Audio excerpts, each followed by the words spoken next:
అందరికీ నమస్కారం.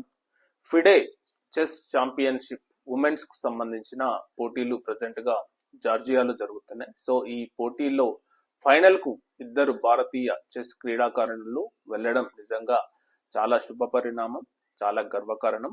ఎందుకంటే ఫస్ట్ ప్లేస్, సెకండ్ ప్లేస్ ఈ ఇద్దరు చెస్ క్రీడాకారులు భారతీయులే కావడం చాలా విశేషం అని చెప్పాలి. ముఖ్యంగా కోనేరు హంపి మరియు దివ్యా దేశ్ముఖ్ వీళ్ళిద్దరూ చైనీస్ చెస్ ప్లేయర్స్ ను ఓడించి వీళ్ళిద్దరూ ఫైనల్ కు వెళ్ళడం, సో వీళ్ళిద్దరు ఫైనల్లో తలపడడం, సో ఎవరికి వచ్చినా గానీ అది భారతదేశానికే కప్పు రావడం అనేది చాలా విశేషం అని చెప్పాలి. ముఖ్యంగా ఈ ఫిడే చెస్ మహిళలకు సంబంధించిన ఈ సంవత్సరం జరుగుతున్న పోటీలలో ప్రజెంట్ గా మొట్టమొదటిసారిగా భారతీయ చెస్ క్రీడాకారులు సెమీఫైనల్ కు మరియు ఫైనల్ కు వెళ్ళడం ఇదే మొట్టమొదటిసారి. సో దట్టు ఫైనల్లో ఇద్దరు భారతీయులు ఆడడం అనేది ఇంకా ప్లస్ పాయింట్ అని చెప్పాలి. సో ఎవరు గెలిచినా, సో ఫస్ట్ ప్లేస్ మనకే వస్తుంది, సెకండ్ ప్లేస్ మనకే వస్తుంది. సో ఎవరు గెలిచినా అది భారతదేశానికే కప్పు వస్తుంది. కాబట్టి వీళ్ళిద్దరికీ శుభాకాంక్షలు తెలుపుతూ ఆల్ ద బెస్ట్.